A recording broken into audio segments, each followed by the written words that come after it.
بسم اللہ الرحمن الرحیم۔ حضرت ابن عباس رضی اللہ عنہما سے روایت ہے کہ رسول اکرم صلی اللہ علیہ وسلم نے ارشاد فرمایا، جو شخص صبح کو سورہ روم پارہ نمبر 21 کی یہ 3 آیات پڑھ لے تو اس دن جو ورد وغیرہ چھوٹ جائے گا اس کا ثواب پالے گا، اور جو شخص شام کو یہ آیات پڑھ لے اس رات کا جو ورد چھوٹ جائے گا اس کی تلافی ہو جائے گی اور اس کا ثواب پالے گا۔ اور وہ آیات یہ ہیں: اعوذ باللہ من الشیطان الرجیم، بسم اللہ الرحمن الرحیم، فسبحان اللہ حین تمسون وحین تصبحون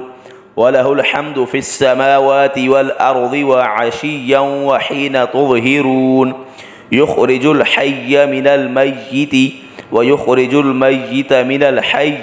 وَيُحْيِي الْأَرْضَ بَعْدَ مَوْتِهَا وَكَذَلِكَ تُخْرَجُونَ۔ پس تم پاکی بیان کرو اللہ کی جس وقت تم شام کرتے ہو اور جس وقت تم صبح کرتے ہو، اور اسی کے لیے حمد و ثنا ہے